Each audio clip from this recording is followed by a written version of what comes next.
Okay. सबसे पहले आप लोग क्या करो जी, मैं अपना नाम बता देता हूँ। मेरा नाम जिशान हसन है। अल्हम्दुलिल्लाह एसीसीए के स्टूडेंट्स को पढ़ाते हुए, सिर्फ ऑनलाइन पढ़ाते हुए ही मुझे तकरीबन 15 साल से ज्यादा हो चुके हैं। और अराउंड 80 प्लस कंट्रीज में जिसमें पाकिस्तान भी आता है, जिसमें अपना इंडिया भी आता है, बांग्लादेश भी आता है, मिडल ईस्ट कंट्रीज आती हैं जैसे कि दुबई, सऊदी अरब, ओमान, बहरेन वगैरह। फिर उससे आगे आप चले जाएं तो यूके, यूएसए, कनाडा। इस तरफ चले जाएं तो ऑस्ट्रेलिया, न्यूजीलैंड वगैरह, साउथ अफ्रीकन और दूसरी अफ्रीकन कंट्रीज। इस तरह मिला के तकरीबन मैं 50 प्लस कंट्रीज में आज तक अपने करियर में स्टूडेंट्स पढ़ा चुका हूँ। ठीक है। तकरीबन हर रंग के बच्चे, हर नस्ल के बच्चे। तो इसके अलावा मेरा थोड़ा बहुत कॉर्पोरेट वर्ल्ड में भी एक्सपीरियंस है, चाहे वो auditing, big four auditing firms हो वहां पे भी, और कुछ मल्टीनेशनल कंपनीज हैं वहां पे एज अ फाइनेंस प्रोफेशनल भी मेरा वर्किंग एक्सपीरियंस रहा है। सो ये मेरा इंट्रोडक्शन है। अच्छा, डिस्पाइट दैट, अब एसीसी के बारे में जो एक बेसिक नॉलेज है कि भाई एसीसी क्या है, किस तरह काम करता है। तो आई होप आप सब ने एसीसी ओपन हाउस की जो मेरी वीडियो है, या तो वो सेशन अटेंड कर लिया होगा या वो वीडियो देख ली होगी। ठीक है। मेनली एसीसी करने का आपको जो एक फायदा है सबसे बड़ा, इट्स अ ग्लोबल क्वालिफिकेशन। आप दुनिया में वर्ल्ड वाइड 180 प्लस कंट्रीज में जाके पढ़ भी सकते हो, पढ़ा भी सकते हो, और वहां पे जाके जॉब भी कर सकते हो। एक बहुत बड़ा बेनिफिट। दूसरा बहुत बड़ा यानी कि यही है कि यार पूरी दुनिया में ये रिकग्नाइज है तकरीबन, जब 180 प्लस कंट्रीज है। जरूरी नहीं है एसीसीए करके भाई। अब आप, बहुत लोगों का अलग किस्म का माइंडसेट होता है। कोई कहता है यार मैंने सारी जिंदगी नौकरी थोड़ी करनी है, कुछ अरसा तजर्बा उठा के मैंने अपना काम करना है। तो ये ग्लोबल क्वालिफिकेशन है। और टाइम टू टाइम दुनिया में जो भी चेंजेस आती है, ये अपनी स्टडीज में उसको इंक्लूड करता है। फॉर एग्जाम्पल, आजकल सबसे ज्यादा ट्रेंड में क्या चीज आई हुई है? AI, artificial intelligence. तो एसीसी ने फौरन से पहले आर्टिफिशियल इंटेलिजेंस अपने कोर्सेज में इंक्लूड करा है और अपने बच्चों को पढ़ाना शुरू कर दिया है कि भाई हमारा जो बच्चा है, हमारा जो स्टूडेंट है, वो चाहे जाके फ्यूचर में नौकरी करे, चाहे वो फ्यूचर में जाके काम करे, उसको लेटेस्ट डेवलपमेंट्स का पता होना चाहिए। ठीक है।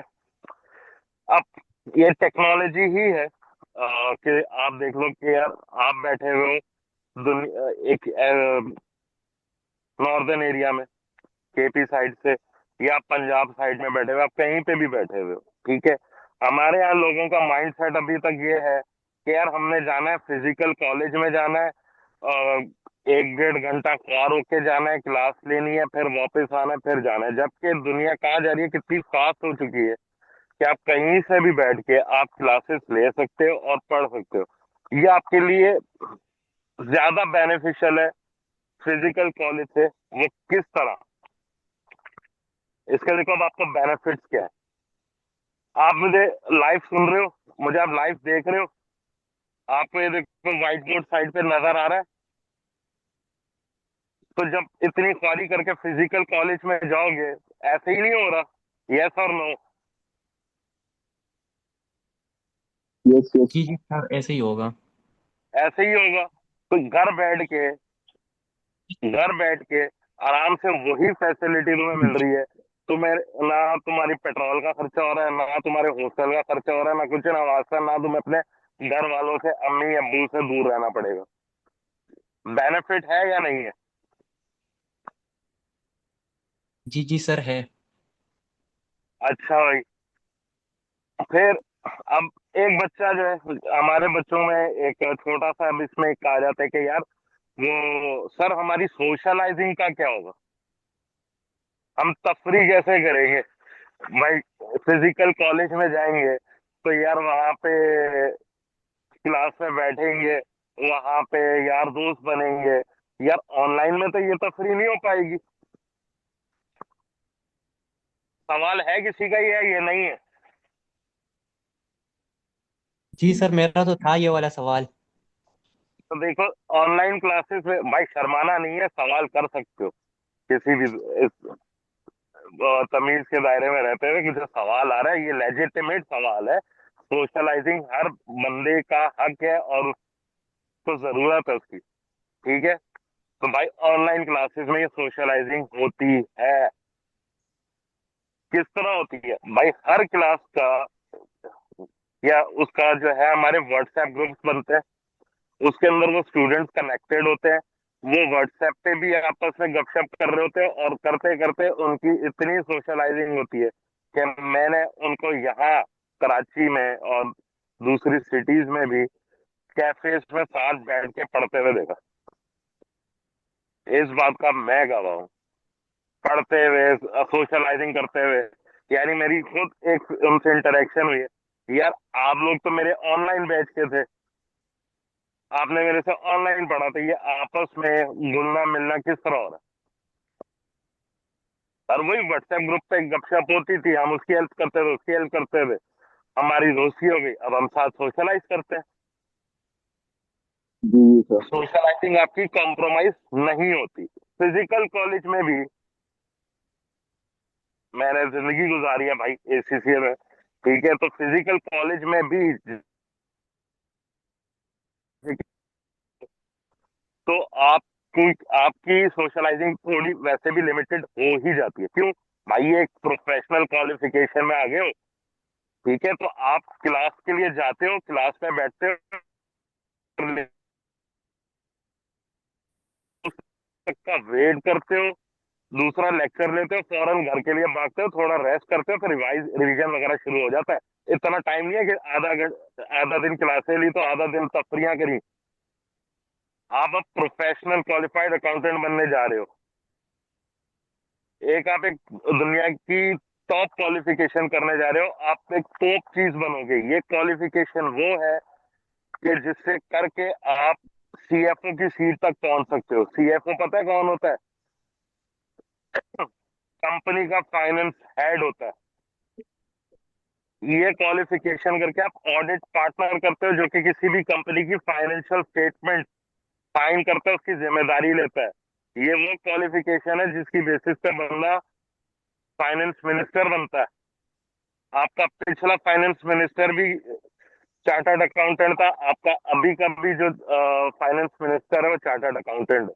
तो ये इस लेवल की जब क्वालिफिकेशन करनी है, तो जहाँ कामयाबी है वहाँ कुर्बानी भी है, कुछ चीजों की कुर्बानी भी देनी होती है। अब वो कुर्बानियां क्या है, कोई मुझे बता सकता है? स्टडी ज्यादा करनी पड़ती है। हाँ, टाइम ज्यादा एंजॉयमेंट। देना पड़ेगा। टाइम ज्यादा देना पड़ेगा, एंजॉयमेंट थोड़ी कम करनी पड़ेगी। ये जी जी। कुर्बानियां होती है। ऐसा नहीं है कि भाई बिल्कुल ही एंजॉयमेंट खत्म हो जाएगी। आप अब आप प्रोफेशनल बनने जा रहे हो, तो आपको खुद भी अपने आप को प्रोग्राम करना होगा कि भाई कुछ चीजों को लिमिट करना होगा, अपना टाइम टेबल बनाना होगा और लेके चलना होगा। लेकिन एक बात फैक्चुअल है, किसी भी कामयाब इंसान से दुनिया के पूछ लो, चाहे वो स्टीव जॉब्स हो, अब स्टीव जॉब्स तो मर गया, उसको कब्र से निकाल नहीं सकते। एलन मस्क है, वो जिंदा है, उससे जाके पूछ लो, बिल गेट से जाके पूछ लो। इंस्टाग्राम वगैरह देखते होगे भाई, उनके वहां पे रील्स वगैरह आते हैं, अगर जाके देखो तो कहते हैं भाई हर सक्सेस की एक कॉस्ट होती है, एक कीमत होती है। एक सक्सेस का आपको रेंट देना पड़ता है, किराया देना पड़ता है। और उसका किराया क्या होता है, रेंट क्या होता है? टाइम आपने है। आपने डिसिप्लिन्ड होना है, आपने अपने गोल के ऊपर फोकस्ड होना है। ये थोड़ी तफरियां शफरियां जो इसको जरा लिमिट में लेकर आना है। एक्सट्रीम तफरियों का टाइम अब निकल गया। जितना बड़ा बंदे का गोल होता है, उतनी बंदे को सेक्रीफाइसेस वगैरह करनी पड़ती हैं। बात समझ में आ रही है? हाँ जी, जी समझ सर, में आ आ रही रही है। है। अच्छा जी। ठीक है। तो अब ये था मेरा इंट्रोडक्शन, ये था थोड़ा ऑनलाइन क्लासेस वगैरह का बेनिफिट। अब आप लोग एक एक करके वन बाय वन अपना इंट्रोडक्शन दें। क्या जी, आपका नाम क्या है, आपकी क्वालिफिकेशन क्या है, और आप किस सिटी से बिलोंग करते हैं। जरा ये वन बाय वन आप अपना इंट्रोडक्शन दें, और अपना अगर कैमरा ऑन नहीं है तो ऑन कर लें।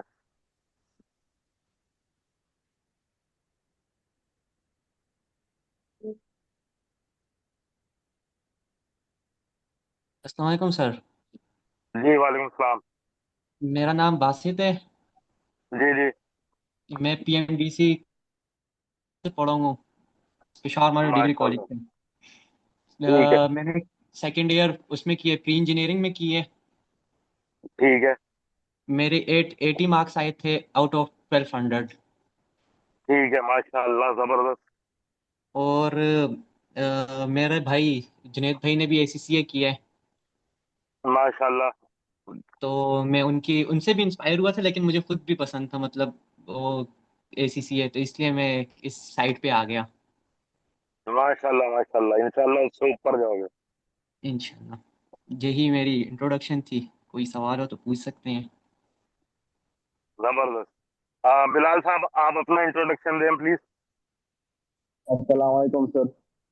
वालेकुम सलाम। मेरा नाम मोहम्मद बिलाल है। मैं भी पीएमडीसी मरदान से पढ़ा हूँ, प्री मेडिकल में। ओके। ओके, माशाल्लाह। ठीक, जबरदस्त। तो अच्छा, लोगों का मेरे एक ये भी एसएससी सवाल में होता है। 900 अच्छा, मार्क्स थे। सॉरी, कंटिन्यू करें। मेरे भी एसएससी में 900 मार्क्स है सर। ठीक, जबरदस्त। अच्छा जी, लोगों का एक ये भी सवाल होता है कि यार मेरा जो एफएससी है, यानी जो मेरा इंटरमीडिएट है, वो मैंने साइंस बैकग्राउंड से करा है या मैंने प्री मेडिकल से करा है, तो क्या मैं एसीसीए कर पाऊंगा? भाई, अगर आप मेडिकल बैकग्राउंड से हो तो कोई मसला नहीं है, आपको बिल्कुल स्क्रैच से पढ़ाया जाता है, और एक एक करके बेसिक्स बनाई जाती हैं, तो आपको अकाउंटिंग के ए से शुरू कराया जाएगा और ऊपर तक लेके जाया जाएगा। बेफिक्र हो जाओ। अगर भाई साइंस बैकग्राउंड में जो मैथ्स है वो टॉप क्लास की मैथ्स होती है, और साइंस उसमें तो आपका वैसे ही इतना दिमाग खुल चुका होता है। यकीन करो, ऐसे लोग देखे हैं जिनका अकाउंटिंग बैकग्राउंड होता है ना, साइंस वाले उनको थक करके आ जाते हैं। उसकी रीजन क्या है? क्योंकि साइंस में जैसे एड मैथ्स है, वो वाकई में बंदे की हवा निकाल देते हैं। ये बहुत हल्का वर्ड यूज करा है। तो ऐसे बच्चे जो है वो फिर इनको समझने में इसको आसानी होती है, और इसमें बहुत जल्दी उनको समझ में आती है, वो कॉन्सेप्ट ग्रिप करता है। ठीक है। अच्छा जी। अब जी सर। अब आप देख रहे हो, ये एसीसीए का पहला पेपर, अगर आपने एसीसी ओपन हाउस की वीडियो देखी है तो इसका पहला पेपर ही फाउंडेशन इन अकाउंटेंसी का, और इसका एसीसी का जो पहला पेपर है वो आपका क्या है, रिकॉर्डिंग फाइनेंशियल ट्रांजेक्शन। ठीक है। Recording yes sir. Financial transaction आपका एसीसी का पहला पेपर है। अब इसका जो पहला एरिया है, यानी कि जो पहला चैप्टर है, वो क्या है, इंट्रोडक्शन टू फाइनेंशियल इंफॉर्मेशन।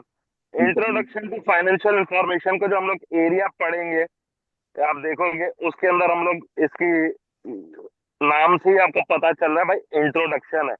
कि भाई अब इसमें आपको पहले बताया जाएगा बुक कीपिंग क्या होती है, अकाउंटिंग बिजनेस में किस तरह होती है, बिजनेस ट्रांजेक्शन किस तरह होती हैं, फाइनेंशियल स्टेटमेंट्स क्या होती हैं, statement of profit and loss other comprehensive income क्या होता है, स्टेटमेंट ऑफ फाइनेंशियल पोजीशन जिसको हम प्यार से बैलेंस शीट भी कहते हैं, वो क्या होती है। फिर फाइनेंशियल इंफॉर्मेशन के यूजर्स कौन होते हैं, अदर फाइनेंशियल रिपोर्ट्स क्या होती हैं।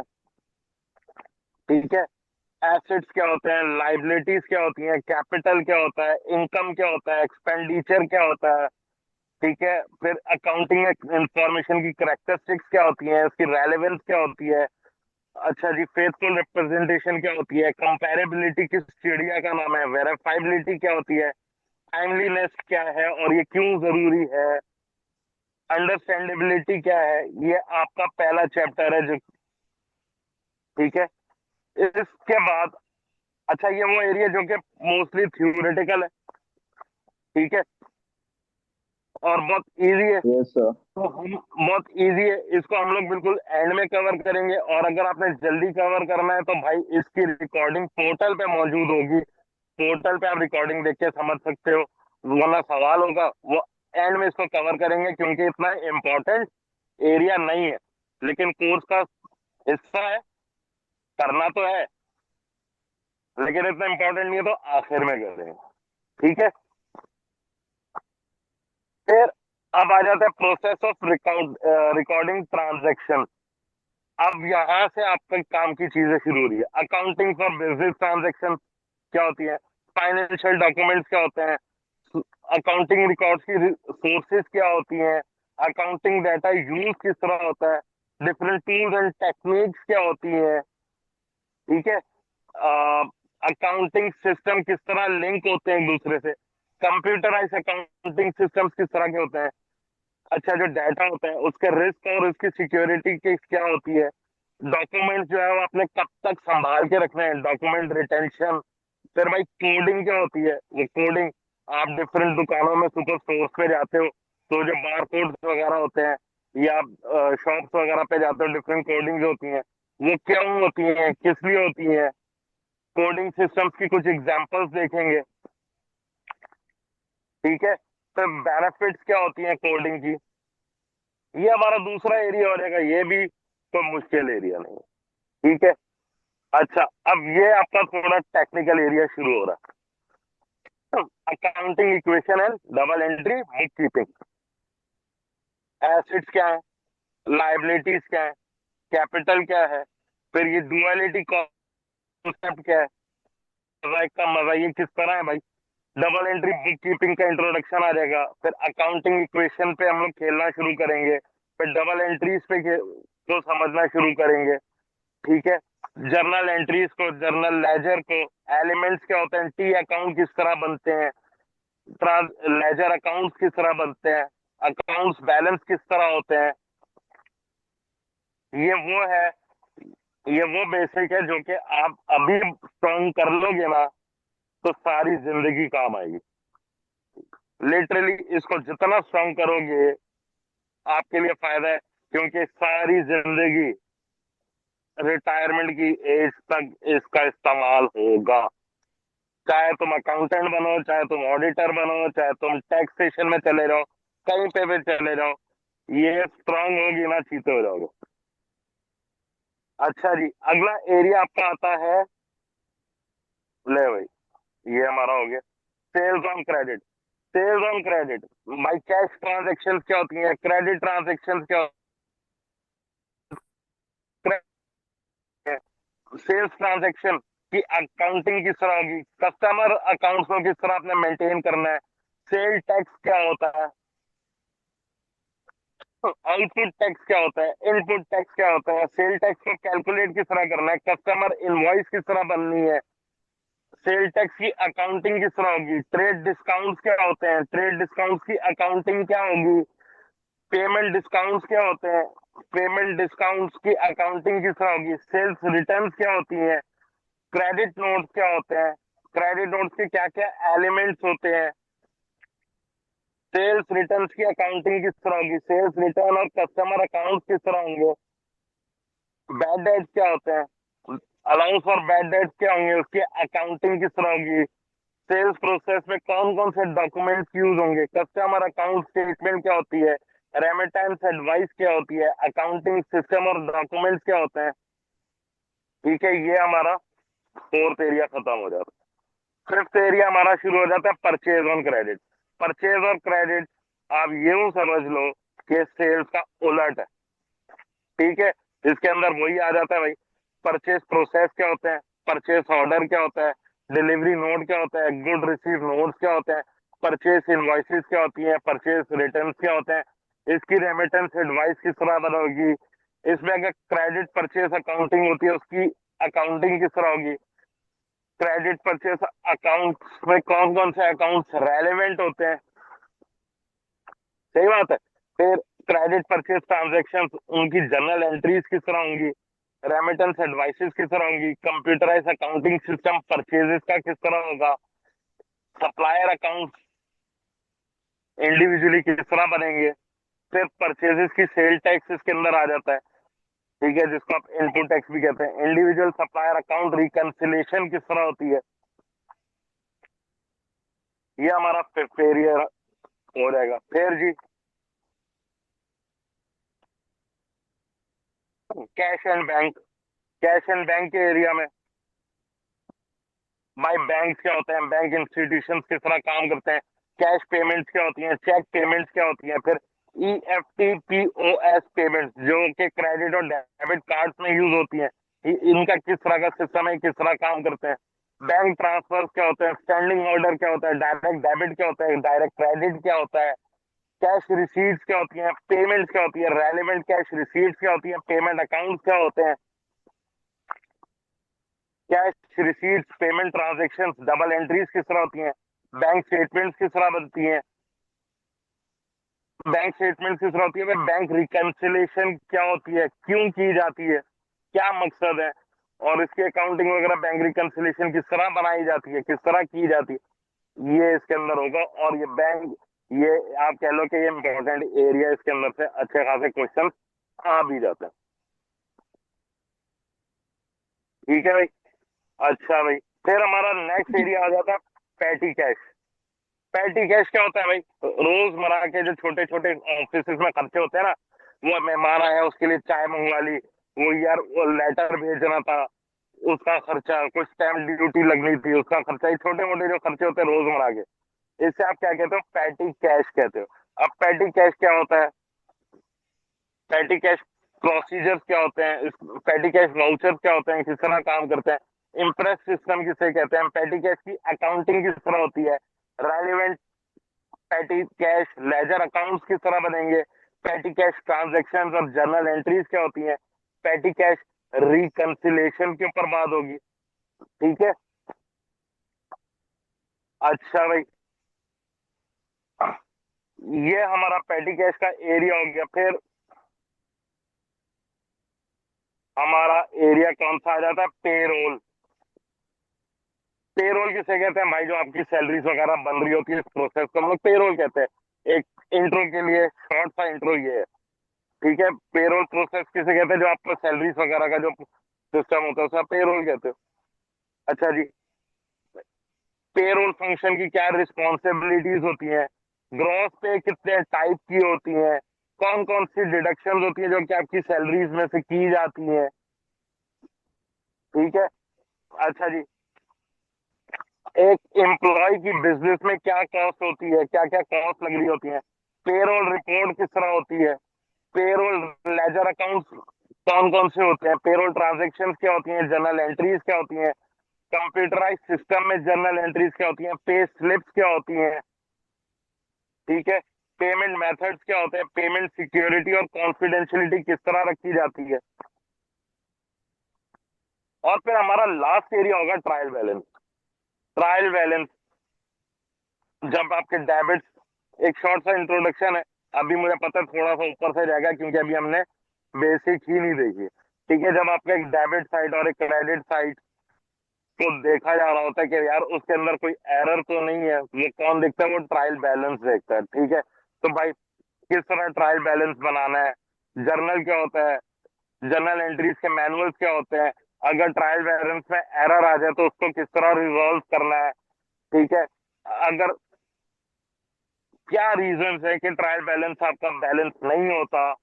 ठीक है, फिर वो कौन से एरर्स हैं जिसके होने के बावजूद ट्रायल बैलेंस अनबैलेंस नहीं होता, सस्पेंस अकाउंट क्या होता है, करेक्टिंग एरर्स क्या होते हैं। ठीक है, और फिर क्लोजिंग बैलेंस और ट्रायल बैलेंस को डेट करना है, रिकैलकुलेट कब करना है, ये सारी चीजें इसके अंदर आती हैं। सर वैसे तो भाई पूरा कोर्स इंपॉर्टेंट होता है, क्यों, क्योंकि ये आपका कंप्यूटराइज पेपर होता है और वो रैंडमली आपका क्वेश्चन फेंक रहा होता है, लेकिन ये ट्रायल बैलेंस वाला एरिया, पैटी कैश वाला एरिया, पेरोल वाला एरिया, बैंक रिकंसिलेशन वाला एरिया, ये मोस्ट इंपॉर्टेंट एरियाज में से एक होते हैं, या आज की डेट में बता रहा हूँ। इसका मतलब ये नहीं है कि भाई हम सिलेक्टिव स्टडी करेंगे, हमने पूरा कोर्स पढ़ के जाना है। अच्छा जी, अब पेपर फॉर्मेट क्या होता है? ओवरऑल पेपर में होता है आपका कितने टाइम का? 2 घंटे का। कितने मार्क्स का होता है? 100 मार्क्स का होता है। ठीक है। 52 मार्क्स के एमसीक्यूज होते हैं। कंप्यूटर पे जाएंगे, फिर ये एमसीक्यूज होंगे। इसमें ये कैलकुलेशन वाले भी हो सकते हैं, थ्योरेटिकल भी हो सकते हैं। ठीक है। इस तरह 2 2 मार्क्स के ये होंगे। 50 क्वेश्चन 100 मार्क्स के ये करने हैं। पासिंग मार्क्स कितने हैं भाई? 50। ठीक है। 50। अच्छा जी, अब सर नोट्स वगैरह का क्या हिसाब किताब होगा? भाई अकाउंटेंसी के यानी कि जो मेरे नोट्स होंगे वो काफी होंगे। ठीक है। सर वो क्वेश्चन की प्रैक्टिस वगैरह या एग्जाम किट, तो भाई कैप्टन की एग्जाम किट होगी, वो मेरे पास पीडीएफ पड़ी हुई है। अगर आप पीडीएफ में पढ़ सकते हो अपने लैपटॉप पे, तो पीडीएफ ले लो। सर मुझे तो बुक की फॉर्म में चाहिए, तो बुक की फॉर्म फिर आपको जाके खरीदनी पड़ेगी। ठीक है। फिर जब आप एसीसी से रजिस्टर हो जाओगे तो एसीसीए के पोर्टल में ही एसीसीए स्टडी हब मौजूद होगा। तो एसीसीए की अपनी ऑनलाइन टेक्स्ट बुक होती है, वो भी आप पढ़ सकते हैं अगर आप पढ़ना चाहते हैं, वरना तो मेरे नोट्स ही काफी है। और एसीसीए का अपना स्टडी हब में प्रैक्टिस प्लेटफॉर्म होगा, वो भी होगा। हम लोग क्लास में क्या क्या करेंगे भाई? हम लोग ये सारे एरिया कवर करेंगे की एग्जाम और ये प्रैक्टिस प्लेटफॉर्म के क्वेश्चन सॉल्व करेंगे। ठीक है भाई। तो ये था कोर्स का ठीक है। इंट्रोडक्शन। अब इस कोर्स के इंट्रोडक्शन में अगर कोई सवाल है तो आप लोग पूछ सकते हैं। फिर हम लोग अ, क्या कहते हैं जी, और एक शुरू करते हैं FA1 का इंट्रोडक्शन, मतलब पढ़ाई शुरू करते हैं। एक एक करके आप लोग अपना सवाल वगैरह पूछ लो, फिर आगे हम लोग आगे बढ़ते हैं। तो मेरा किस समय? अच्छी।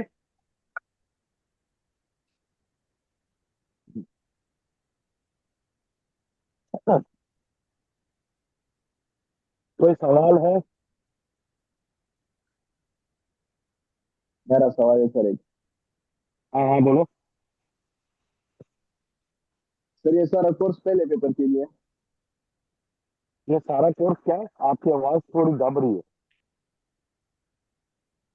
ये सारा कोर्स पहले पेपर के लिए है? हाँ, ये पहले पेपर के लिए कोर्स है, बिल्कुल।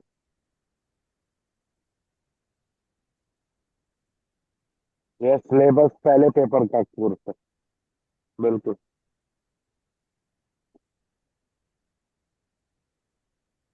ठीक है सर। और कोई सवाल?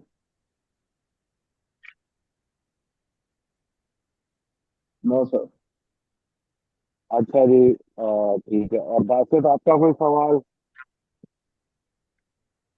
नहीं सर, मेरा कोई सवाल नहीं है, बस स्टार्ट करते हैं। थोड़ा थोड़ा वो मतलब समझ आ रही थी कुछ कुछ की, और कुछ कुछ की नहीं आ रही थी। हाँ जाहिर है, अभी स्टार्ट है। चलो 1 मिनट दो, फिर स्टार्ट करते हैं। ओ, तो फ्लाइट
सॉरी।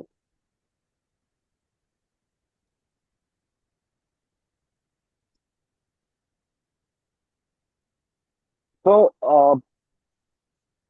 ये हमारा अकॉर्डिंग टू द सिलेबस दूसरा चैप्टर बनता है। जैसे कि बोला था कि भी पहला चैप्टर जो है वो बिल्कुल ही सबसे हल्के किस्म का और इजी है, कोई इतना उसका मसला नहीं है। ठीक है, यहाँ से आपकी टेक्निकलिटीज शुरू होती हैं। तो हम लोग इसको शुरू करते हैं। एरिया का नाम क्या है? Process of recording transaction. ठीक है। अच्छा जी। अब आप ये डायग्राम देख रहे हो। ठीक है, ये समराइज क्या कर रही है? उस प्रोसेस को या उस मैप को जो कि आपके सिलेबस का, आपका यानी कि FA1 के सिलेबस में एक बिजनेस ट्रांजेक्शन को बता रही है। ठीक है, और वो क्या बता रही है? अच्छा जी, देखो। सबसे पहले क्या होता है भाई? कोई भी बिजनेस ट्रांजेक्शन होती है, कोई भी बिजनेस ट्रांजेक्शन होती है, मिसाल के तौर पे कोई सेल हो गई। ठीक है, आप एक शॉप पे गए, आप एक सुपर मार्केट में गए, आपने जाके वहां से कुछ सामान वगैरह खरीदा, आपकी दुकान थी तो वो आपकी सेल हो गई। आप जो कस्टमर था उसकी क्या हो गई? परचेज हो गई। ठीक है, और क्या होगा? उस सुपर मार्केट में एम्प्लॉयज होंगे, उनका पेरोल हो गया। ये वहां की क्या होंगी? Business transaction. ठीक है, ये वहां की क्या होंगी? Business transaction. ठीक है, एक सुपर मार्केट के लिहाज से फॉर एग्जांपल सेल्स हो गई, परचेजेस हो रही होंगी, सेल्स हो रही होंगी। वो परचेज भी कर रहे होंगे ज़ाहिर है, जो सुपर मार्केट में जो सौदा डालना है, जो बेचना है, उसके लिए वो परचेज भी तो कर रहे होंगे और वो पे रोल कर रहे होंगे। ठीक है, ये उनकी कुछ बिजनेस ट्रांजेक्शन हो गए। अब उसके लिए उनकी कुछ फाइनेंशियल डॉक्यूमेंटेशन होगी। जैसे कि भाई कस्टमर आके जब सेल कर रहे हैं तो कस्टमर को इनवॉइस वगैरह भी तो निकाल के दे रहे होंगे, रिसीट्स वगैरह, कस्टमर इनवॉइस वगैरह, क्रेडिट नोट्स। अगर कोई माल खराब आ गया, कोई आटा खराब आ गया, कोई घी खराब आ गया, तो कस्टमर को वो सप्लायर को सॉरी वो वापस भी तो कर रहे होंगे, तो वो क्रेडिट नोट होगा। ठीक है, अब जाहिर है उसमें ये आज के जमाने में उसके लिए वो क्या इस्तेमाल कर रहे होंगे? आपने देखा होगा भाई, कंप्यूटराइज सिस्टम होता है, अकाउंटिंग सिस्टम होता है, जिसके ऊपर वो ये सारा काम कर रहे होते हैं, जिसके अंदर क्या मेंटेन हो रहे होते हैं? जर्नल लेजर अकाउंट, जिसके अंदर फॉर एग्जांपल क्या आ रहा होता है? Trade receivables. अगर किसी से उन्होंने पैसा लेना है, उसे आप क्या कहोगे? अगर आपने किसी से पैसा वसूल करना है, तो वो आपका क्या है? वो आपका ट्रेड रिसीवेबल अकाउंट है। ठीक है, और उनका लेजर अकाउंट क्या होंगे? पेरोल, बहुत इंपॉर्टेंट होगा उनके लिहाज से, कि जो इन्होंने एम्प्लॉयज को सैलरीज वगैरह देनी है, उसका भी लेजर अकाउंट बन रहा होगा। ठीक है, वहां से वो कहाँ आ रहे होंगे? ट्रायल बैलेंस पे आ रहा होगा, जहां पे इनके अकाउंट्स जो है वो उसका डेबिट और उसका क्रेडिट मैच होना चाहिए। ठीक है, किस तरह मैच होगा आगे जाके पढ़ेंगे, अभी कंफ्यूज नहीं हो जाना, अभी सिर्फ इंट्रोडक्शन दे रहा हूँ। और वहां से जब ट्रायल बैलेंस मैच हो जाएगा, फिर आपकी स्टेटमेंट ऑफ प्रॉफिट और लॉस बनेगी, फिर आपकी ये बैलेंस शीट बनेगी, और कैश फ्लो स्टेटमेंट भी आती है, इसके अंदर बहुत चीजें भी आती है, लेकिन अभी आपके कोर्स का पार्ट सिर्फ ये है, स्टेटमेंट ऑफ प्रॉफिट और लॉस और स्टेटमेंट ऑफ फाइनेंशियल पोजीशन। ठीक है, अब इसी डायग्राम को जरा अभी थोड़ा और देखते हैं। ये देखो भाई, बिजनेस ट्रांजेक्शन हो रही है, रिकॉर्ड करेंगे डाटा को। ठीक है, डाटा रिकॉर्ड होगा, कहाँ पर होगा? बिजनेस अकाउंटिंग सिस्टम में। कौन सा डाटा? सेल्स का डाटा, परचेज का डाटा, पेरोल का डाटा। ठीक है, फिर वही डाटा देखो ठीक है। क्लासिफाई हो रहा है अपने रेलेवेंट लेजर अकाउंट में, कि भाई क्या वो सेल है, क्या वो परचेज है, या वो पेरोल है, या वो किस चीज का है।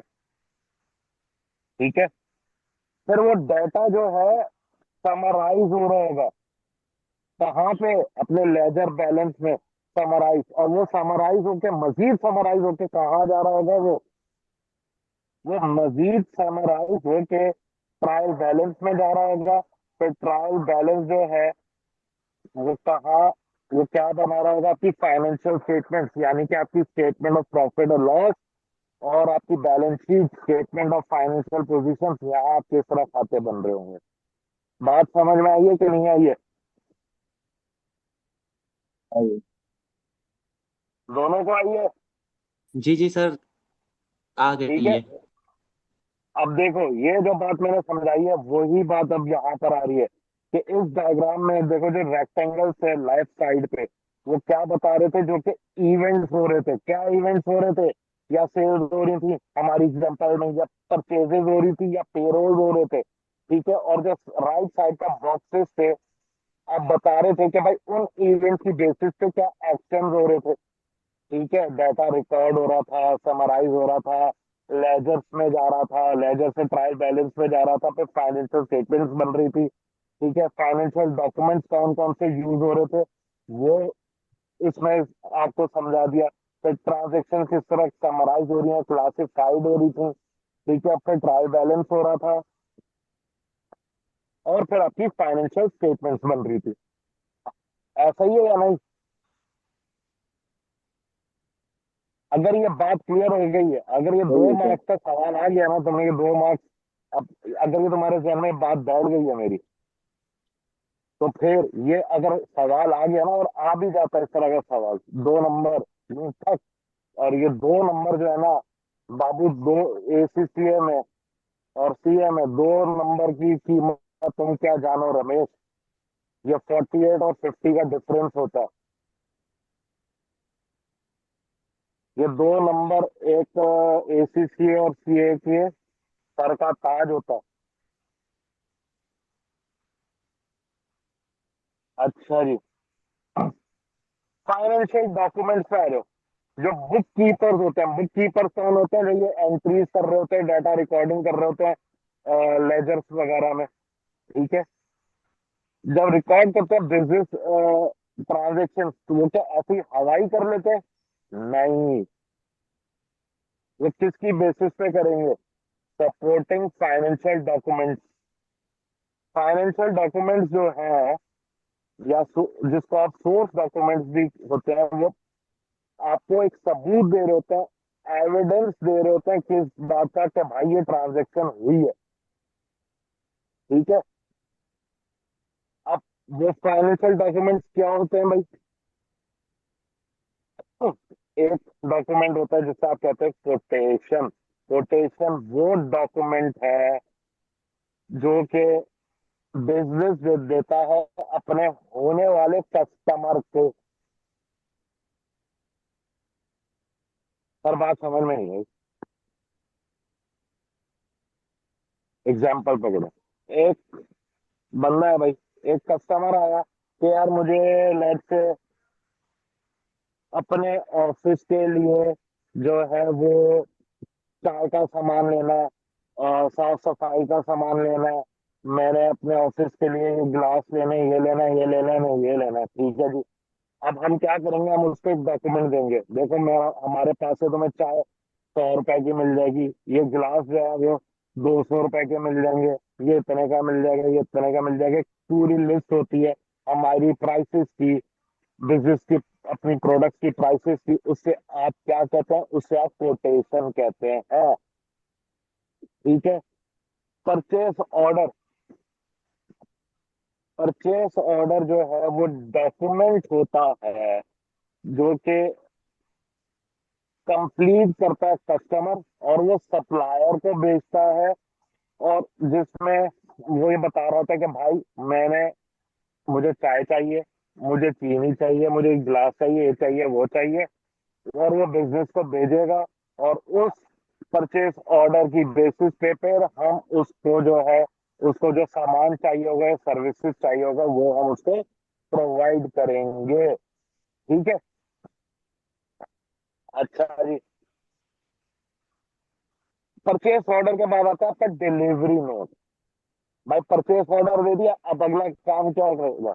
हमारा जो बंदा है, हमारा जो बचा खान है, वो बचा खान निकलेगा ट्रक लेके, उनके पास पहुंचेगा सामान लेके, और उनको पकड़ाएगा डिलीवरी नोट। डिलीवरी नोट पे वो सामान लिखा हुआ होगा, यार तुमने 2 किलो चीनी मंगवाई थी, 1 किलो आटा मंगवाया था, 50 गिलास मंगवाए थे, ये मंगवाया था, ये मंगवाया था। हम वो डिलीवरी नोट करेंगे, हाँ सही है यही मंगवाया था, और उस डिलीवरी नोट से चेक कर लेंगे वही सामान आया नहीं आया, और उसके ऊपर साइन करके दे देंगे कि भाई ये हमें सामान मिल गया। वो बचा खान ले रहेगा, बचा खान का डिलीवरी नोट हम रख लेंगे, और एक नोट हम उसको देंगे, एक नोट हम उसको देंगे जिसके अंदर वही सामान लिखा हुआ होगा, और उस पे साइन करके देंगे कि ये सामान हमें मिल गया है। जो हम उसको साइन करके देंगे वो गुड रिसीव नोट होगा, जो हम उससे ले रहे होंगे वो गुड डिलीवरी नोट होगा, जो कि इस बात का सबूत होगा कि हमें सामान मिल गया है। यहाँ तक कोई कंफ्यूजन है, कोई मसला हो तो पूछो। सर ये परचेज ऑर्डर का दोबारा बता सकते हैं? परचेस ऑर्डर भाई, मैंने ये कहा था कि डॉक्यूमेंट जो कि कस्टमर कंप्लीट करके बिजनेस को देता है कि यार मुझे ये सामान चाहिए था। लेट से मैंने क्या कहा था, भाई इतना आटा चाहिए, 1 किलो आटा चाहिए, 2 किलो चीनी चाहिए, 50 गिलास चाहिए, ये इतना चाहिए इतना चाहिए, मैं उसको भेजूंगा। ठीक है, वो उस परचेज ऑर्डर को देखेगा बिजनेस, वो सामान तैयार करेगा और फिर वो भिजवाएगा आपको। क्लियर हुई बात? जी जी सर, क्लियर हो गई है। अच्छी बात। अच्छा जी, अगले डॉक्यूमेंट की तरफ आ रहे हो। Customer sale invoice. Customer sale invoice वो डॉक्यूमेंट है जो कि कस्टमर को दिया जाता है। कस्टमर सेल इनवॉइस वो डॉक्यूमेंट है जो कि कस्टमर को दिया जाता है, और ये रिक्वेस्ट होती है कि भाई हमने जो आपको गुड्स या सर्विसेज दी हैं या उसकी काइंडली पेमेंट कर दीजिए। सेल इनवॉइस तो आपने जिंदगी में अब तक हजारों दफा देख ली होगी। किसी होटल में जाते हो, अच्छे होटल में जाते हो तो सेल इनवॉइस मिलती है, वो 2 किलो कढ़ाई 2,000 रुपए की। अच्छा, 5 नान 100 रुपए के मिलते हैं, अब नहीं मिलते खैर। कोल्ड ड्रिंक 100 रुपए की। ये क्या होती है? ये सेल इनवॉइस होती है। ठीक है, इसी तरह किसी दुकान पर फॉर एग्जांपल आप जूते लेने गए, जूते लिए पसंद करे, वो आपको जो निकाल के देगा वो क्या है? वो सेल इनवॉइस है। सही है। फिर क्रेडिट नोट। क्रेडिट नोट क्या होता है? वो डॉक्यूमेंट होता है जो कि सप्लायर इशू करता है कस्टमर को। दो केसेस में इशू करता है क्रेडिट नोट। तब इशू करता है जब या तो भाई, लेट से मैंने एक सामान लिया था, ये खराब निकला, मैंने उससे कहा यार ये वापस करना, तो वो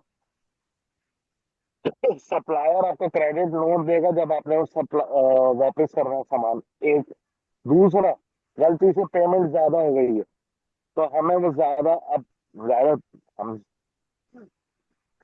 800 रुपए देने थे, 1,000 रुपए दे दिए, या हमने इनवॉइस 1,000 की बना दी, बनानी 8 की थी, तो उसके लिए क्या होगा? क्रेडिट नोट इश्यू होगा उस इनवॉइस वगैरह को ठीक करने के लिए। ठीक है। अच्छा जी, ये होता है क्रेडिट नोट। तो सप्लायर आपको क्रेडिट नोट इशू करता है, मसला वही होता है। जो कस्टमर होता है वो क्या इशू करेगा? वो डेबिट नोट इशू करेगा। समझ गए बात या नहीं समझे? समझ गया। अच्छा भाई, स्टेटमेंट ऑफ अकाउंट वो डॉक्यूमेंट होता है जो कि कस्टमर देता है, सारी डिटेल्स होती है उसके अंदर ट्रांजेक्शन की। भाई कितने यूनिट से, पर यूनिट क्या प्राइस थी, उस पर टैक्स कितना लग रहा है, क्या लग रहा है, क्या नहीं लग रहा, पूरे महीने की क्या परचेजेस हैं, क्या परचेजेस नहीं है, जो आपने हमसे खाता वगैरह लिया उससे हम कहते हैं statement of account. Remittance advice उस डॉक्यूमेंट को कहते हैं जो कि सप्लायर को भेजा जाता है कि वो देख ले कि भाई हमने पेमेंट कर दी है। चेक, चेक कौन सा डॉक्यूमेंट होता है, हम सबको पता है भाई। चेक का मतलब है कि भाई हमने पेमेंट वगैरह करनी है, एक डॉक्यूमेंट होता है जिसके अंदर लिख देते हैं पे फॉर एग्जांपल जिशान हसन, कितना अमाउंट, वर्ड्स में अमाउंट आपकी साइन। ठीक है, जिस अकाउंट में आपका बैंक होता है, जिस बैंक में आपका अकाउंट होता है उसकी आपको चेकबुक मिल जाती है, और आप ये करते ही आपने ऑलरेडी अपनी लाइफ में देखा होगा। ठीक है। फिर पैटी कैश वाउचर क्या होता है, एक पीस ऑफ पेपर होता है। अब लेट से मैं एक कंपनी में काम कर रहा हूँ। ठीक है। अब मैं कंपनी में काम कर रहा हूँ, अब वहां पे मैंने रात को 10 बजे तक लेट सिटिंग करी, शिकार के कंपनी में ना मेरा जूस निकाला। अब मुझे भूख भी लग रही थी भाई, रात को 11 बजे 12 बजे जाके बेगम से खाना मांगूंगा, जूते मारेगी। तो अब मैं कंपनी का कहूंगा कि भाई इंसान बन जाओ, खाना दो। ठीक है। तो कंपनी मुझे क्या कहेगी, भाई बाहर से कुछ भी मंगवा लो, खा लो, और उसका बिल दे देना और बाद में क्लेम कर लेना। तो अब जो पैसा मैंने जो खाया पिया, ठीक है, अब मैंने ज़ाहिर है कंपनी से उसका पैसा वसूल करना। भाई क्यों कंपनी से पैसा वसूल करना, फॉर एग्जाम्पल के तौर पे बता रहा हूँ कि भाई तुम्हारी वजह से लेट बैठा था तो भूख लग रही थी, खाया तो तुम ही उसका बिल भरोगे, भाई मैं क्यों भरूं। तो अब वो कंपनी मुझे हाथ के हाथ तो पैसे नहीं देगी रात, तो क्या होगा, एक कंपनी का डॉक्यूमेंट होता है जिसके ऊपर क्या होता है, नेम, एम्प्लॉय का नेम, उसके पोजीशन क्या है, अच्छा जी कितने का खर्चा हुआ, और थोड़ी सी डिटेल होती है, क्या मंगवाया, क्या क्या मंगवाया क्या नहीं मंगवाया। ये खाने पीने के एग्जाम्पल दिए, हो सकता है कोई लीगल काम था उसका खर्चा हो गया, हो सकता है कोई कंपनी के काम से बाहर जाना पड़ गया, टैक्सी में गया, टैक्सी में आया, उसका खर्चा हो गया। तो वो डिटेल लिखूंगा। और जो खर्चा हुआ है मेरा, तो जाहिर है जो मेरा खर्चा हुआ है, फॉर एग्जाम्पल खाने का बिल आया होगा, पीछे वो स्लिप लगा दूंगा। जो ये डिटेल वाला पेज था इसको मैं कहूंगा पैटी कैश वाउचर। उसके पीछे बिल लगाऊंगा, कंपनी में जाके सबमिट करा दूंगा, उससे पैसे ले लूंगा। प्रोसेस समझ में आया या नहीं आया। समझ में वैसे आया जैसी सर। हाँ जैसी एग्जाम्पल दी है ये तो जिंदगी भर नहीं भूलनी चाहिए। हाँ। अच्छा, सही बात है ना। अच्छा भाई, अब अकाउंटिंग रिकॉर्ड्स की डिफरेंट सोर्सेज होती हैं। ठीक है। अकाउंटिंग शुरू कहाँ से होती है, जहां से आपकी ट्रांजैक्शन आपके बिजनेस में परफॉर्म होना शुरू होती है। ठीक है। और वो आपके अकाउंटिंग सिस्टम में रिकॉर्ड होती चली जाती है। ठीक है। अब कौन कौन से डॉक्यूमेंट्स हैं जो कि जिनकी रिकॉर्डिंग इनिशिएट होती है भाई, जैसे कि सेल्स। सेल्स एक प्राइमरी डॉक्यूमेंट है जो कि एविडेंस दिखाता है। जैसे कि भाई अभी बात हुई थी थोड़ी देर पहले, क्या, डिलीवरी नोट। ठीक है। डिलीवरी नोट की बेसिस पे आप जो है कस्टमर को क्या करोगे, कस्टमर का इनवॉइस करोगे, वो सेल्स लेजर टीम करेगी, फिर सेल्स ट्रांजेक्शन की बेसिस पे जो इंफॉर्मेशन है कस्टमर को इनवॉइस भी। फिर बहुत से बिजनेसेस ये भी करते हैं कि वो कंप्यूटराइज सेल्स सिस्टम रखते हैं, तो जिसकी बेसिस पे वो डिलीवरी नोट इशू कर देते हैं, कस्टमर इनवॉइस इशू कर देते हैं, और फिर आपके वो अकाउंटिंग सिस्टम में इंटीग्रेट होता है, और इससे आपकी सेल्स ट्रांजेक्शन वगैरह परफॉर्म हो जाती हैं, और वो आपके अकाउंटिंग सिस्टम में ऑटोमेटिकली चली जाती है और इनवॉइस इशू हो जाती है। ठीक है। लेकिन जो रिटेल ऑर्गेनाइजेशन होती है, छोटे मोटे स्टोर वगैरह, ठीक है, वो क्या करता है भाई, वो सेल्स जो है वो अपने कैश रजिस्टर में रिकॉर्ड कर रहे होते हैं। देखी होंगी भाई मोहल्ले की जो दुकानें वगैरह होती हैं, वो जो चचा बैठे होते हैं उन्होंने रजिस्टर मेंटेन किया हुआ होता है। हाँ भाई इतनी चीनी चली गई, हाँ भाई इतना आटा चला गया, हाँ इतने अंडे चले गए। हाँ इतनी डबल रोटी चली गई, वो मैनुअली कर रहे होते हैं। ठीक है, तो जितना बड़ा सिस्टम होता है उतनी जो है वो क्या कहते हैं, टेक्नोलॉजी आती चली जाती है और आपकी जिंदगी आसान होती चली जाती है। ठीक है, लार्ज ऑर्गेनाइजेशंस, बड़ी ऑर्गेनाइजेशन जैसे बताया, वो elect point of sales EPOS system use कर रहे होते हैं।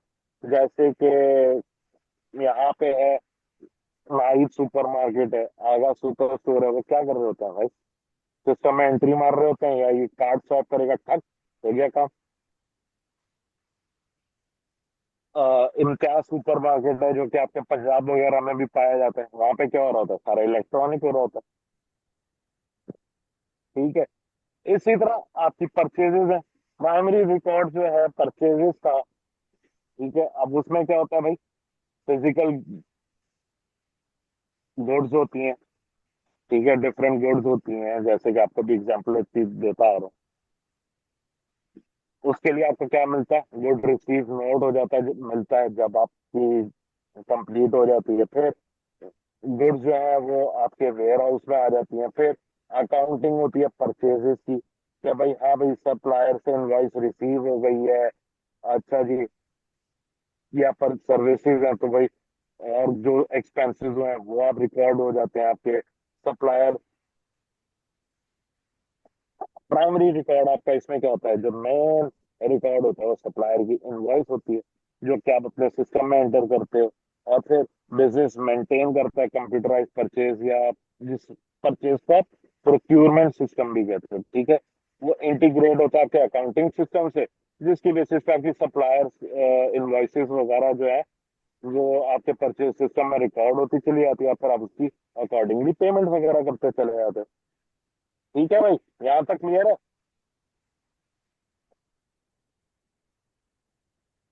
यहाँ तक कोई यस मसला सर। हो किसी तो पूछो।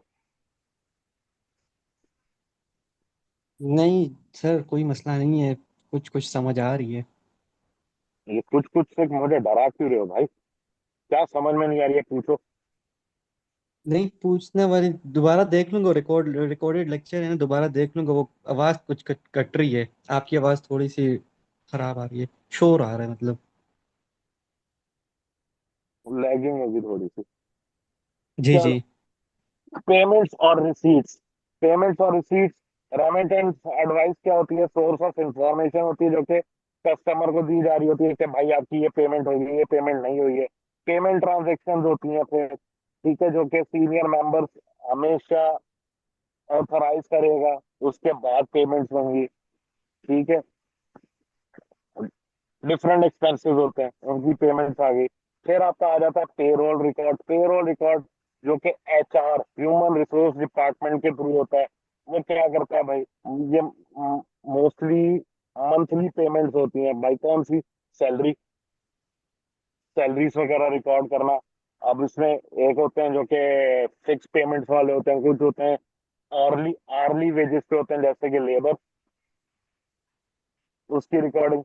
ठीक है, तो द यूजर्स है अकाउंटिंग डाटा के, अब वो डिफरेंट मेथड्स होते हैं जो कि लोकेट करते हैं, डिस्प्ले करते हैं और प्रोसेस करते हैं और चेक करते हैं अकाउंटिंग डाटा को। ठीक है, अब अकाउंटिंग डाटा आता आता किधर किधर है, यूजर्स कहाँ से अकाउंटिंग डाटा को निकाल सकते हैं और उसको यूज वगैरह कर सकते हैं। ठीक है, बहुत इंपॉर्टेंट है भाई कि हर जगह आपका जो डाटा है वो करेक्टली कैटेगराइज हो, उसको प्रॉपरली टैग कोड किया जाए, उसको टैग किया जाए, ताकि जो आपका डाटा है वो अप टू डेट रहे।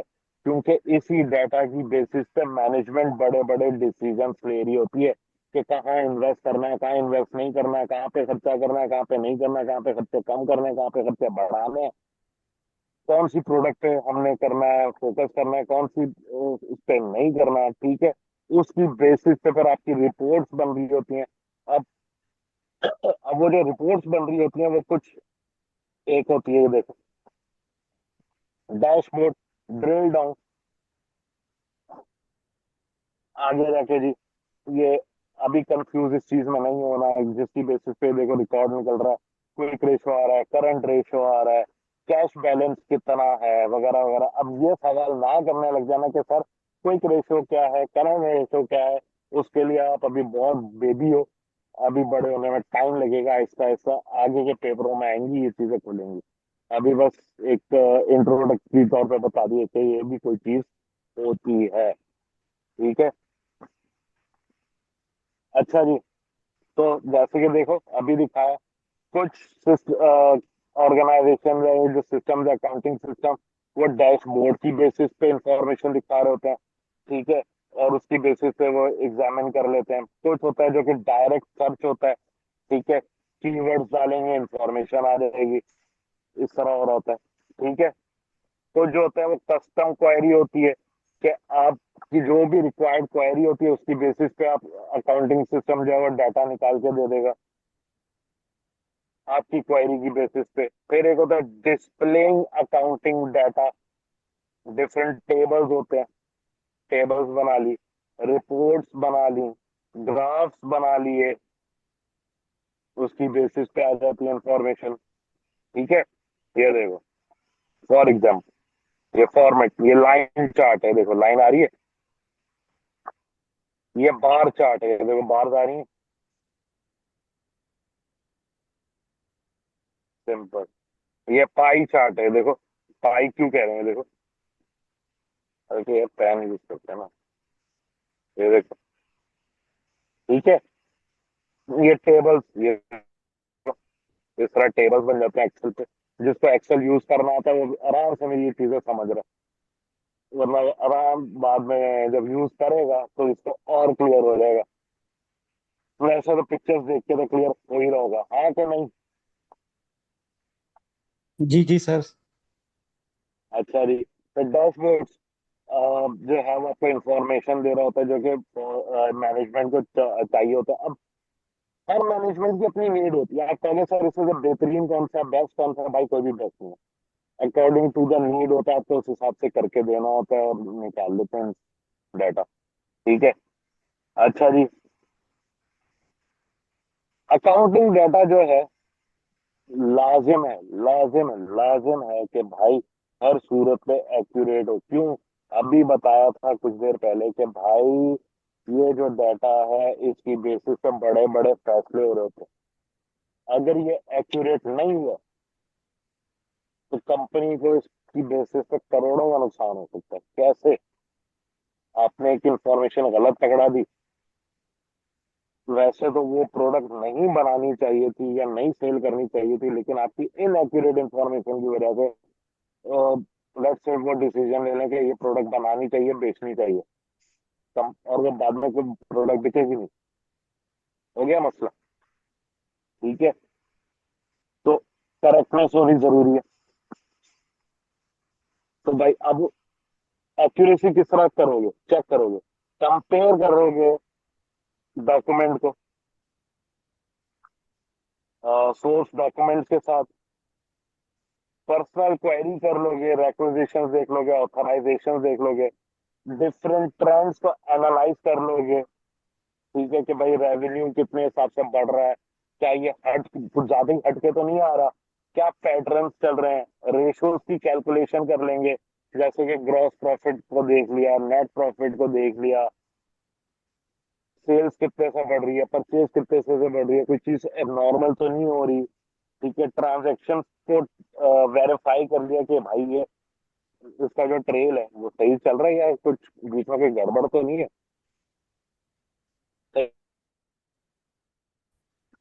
अब एक सवाल आता है, यार जो पीछे बंदा एंट्रियां कर रहा है, जो डाटा डाल रहा है, वो भी तो इंसान है और उससे भी गलती हो सकती है। कंप्यूटर सिस्टम में जो चीजें डाल रहा है बंदा वो तो इंसान है ना। भले यस कंप्यूटर जो सर। है एक्यूरेट इंफॉर्मेशन निकाल के दे रहा है, लेकिन जो पीछे चीजें डाल रहा है वो भी तो इंसान है, उससे गलती भी हो सकती है। हो सकता है वो कोई एंट्री डालना ही भूल गया, 100 रुपए का खर्चा था डालना ही भूल गया। हो सकता है 100 को 50 लिख दे, हो सकता है 50 को 80 लिख दे। इस तरह के एरर हो सकते हैं। ठीक है। जैसे कि देखो अब डिफरेंट इनएक्यूरेट डाटा क्या होता है, एक होता है ट्रांसपोजिशन एरर, जहाँ पे फॉर एग्जांपल नंबर था 560, लिख दिया 650। इस एरर के क्या कहोगे? Transposition error. फिर हैंड राइटिंग समझ में नहीं आई। अच्छा, अब एरर्स दो वजह से हो सकते हैं। एक तो बंदा गलती से कर देता है, एक हो सकता है जानबूझ के कर रहा है फ्रॉड वगैरह करने के लिए। ये भी मसले होते हैं। अब इस डाटा एंट्री एरर को आप किस तरह अवॉइड कर सकते हो? आप एम्प्लॉयज की ट्रेनिंग कर दो, करेक्ट प्रोसीजर्स उनको समझाओ, इंश्योर करो कि सारी एंट्रीज जो है वो सुपरवाइजर उसको रिव्यू कर रहा है और उसके बाद वो रिकॉर्ड हो रही है, सिस्टम में जा रही है। एंट्रीज को जो है वो सैंपल बेसिस पे, रेगुलर बेसिस पे चेक करते रहो। वैलिडेटिंग डाटा यानी कि कंपेयर कर लो डाटा से हर पीरियड में, कंटिन्यूस बेसिस पे उसको रिव्यू करते रहो। इम्प्लीमेंट कर दो automatic data entry procedures. Even ऐसे प्रोसीजर्स होते हैं कि अगर हम लोग गलत एंट्री कर रहे होते हैं तो वो आगे बढ़ने से ही मना कर देता है, वो आगे स्टेप लेके ही नहीं जाएगा, उसको सेव ही नहीं करेगा, वो आपको पहले ही बता देगा कि एरर आ रहा है। ठीक है, क्योंकि एक एक वक्त में, एक ही टाइम पे कोई 200 300 ट्रांजेक्शन वो रिकॉर्ड हो रही होती है। ठीक है, जैसे इसकी एग्जांपल मैं आपको यूं देता हूँ कि मैं अपने करियर में मैंने डिफरेंट ट्रांजेक्शन रिकॉर्ड वगैरह करी हैं। तो एक दफा मैं एक जगह,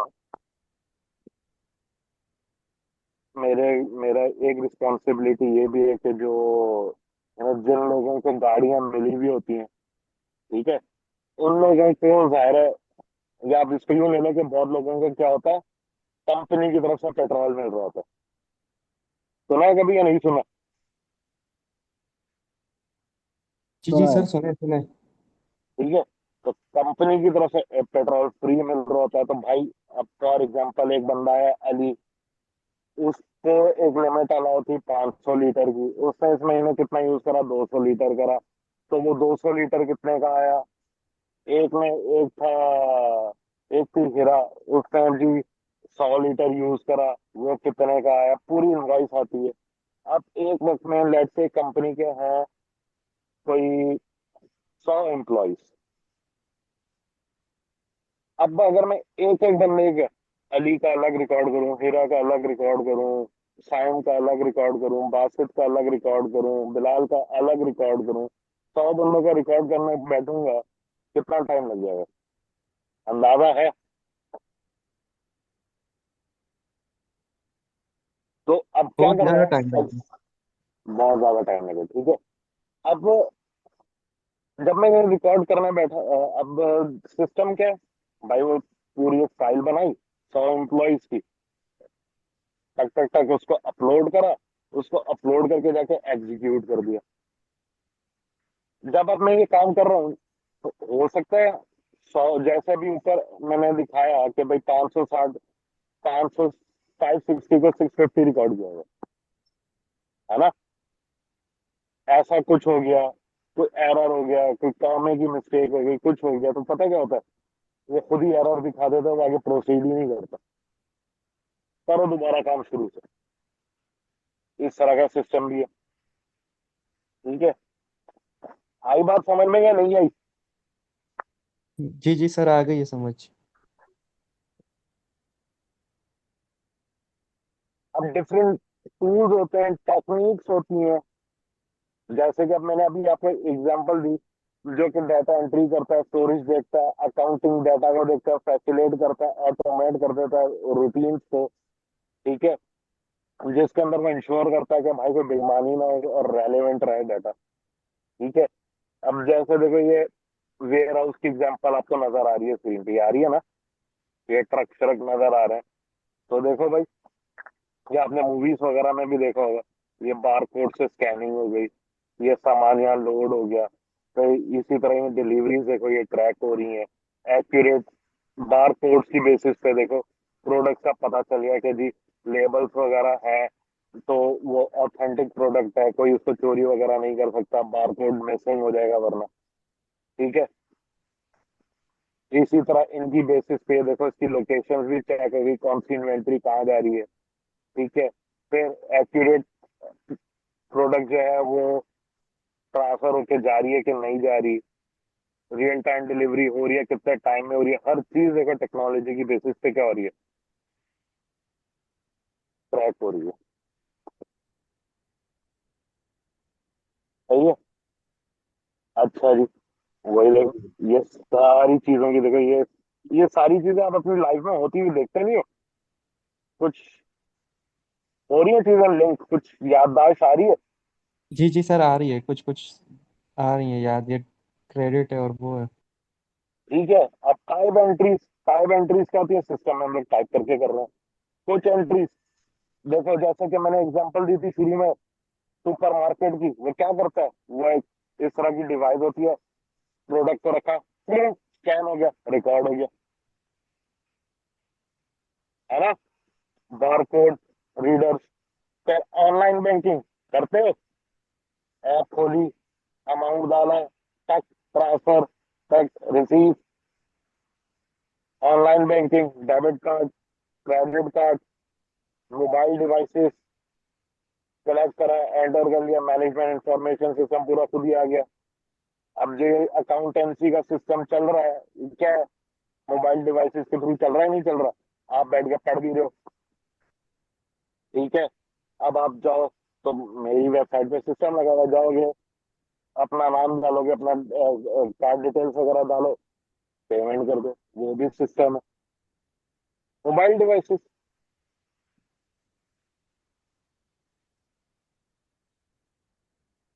फिर ये सर्वर्स होते हैं, उसकी बेसिस पे जो है वो डाटा क्या हो रहा होता है, वो एक सेंट्रलाइज जगह पे स्टोर हो रहा होता है।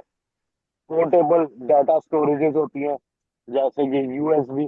अब तो दुनिया और आगे चली गई है, क्या, cloud storage, Google drive cloud storage है, वन ड्राइव क्या है, क्लाउड स्टोरेज है। ठीक है।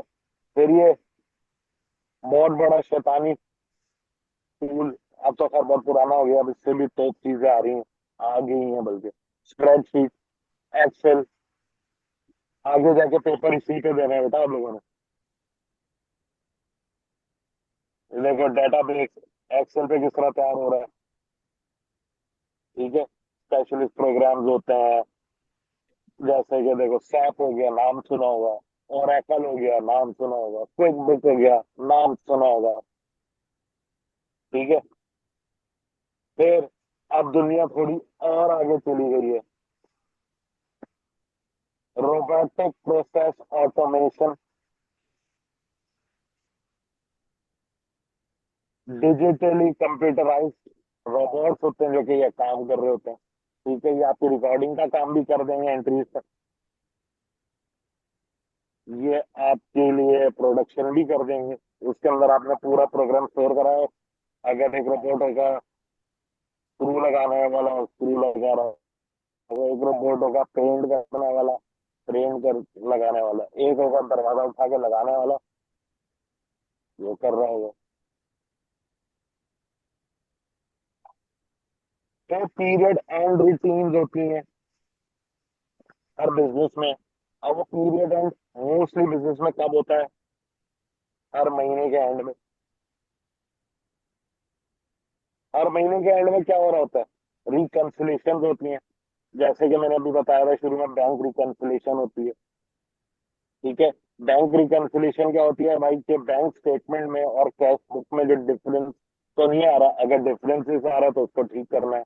इसी तरह सेल्स रिकन्सिलेशन होती है, इसी तरह परचेस रिकन्सिलेशन होती है, इसी तरह एसेट्स रिकन्सिलेशन होती है। ये कुछ रिकन्सिलेशन है जिसके मैंने आपको बता दिए। ठीक है। रिसीवेबल कैंसिलेशन होती है, पेएबल कैंसिलेशन होती है, मैनेजमेंट रिपोर्टिंग होती है मंथली बेसिस पे फाइनेंशियल्स बन रही होती हैं, हर महीने बनती हैं, अपडेट होती है और एंड में पूरे साल की फाइनेंशियल स्टेटमेंट्स बन जाती हैं। अकाउंट क्लोजिंग होती है, कोई एरर तो नहीं आ रहा, कुछ तो नहीं आ रहा, या ये मंथली बेसिस पे क्यों होता है, अगर पूरे साल का हिसाब करना बैठोगे पागल हो जाओगे। तो भाई मंथली बेसिस पे, रेगुलर बेसिस पे रिव्यू करते चले जाओ, चीजों को ठीक करते चले जाओ, एंड में मसला ना हो। ठीक है, यहाँ तक कोई मसला है तो पूछो।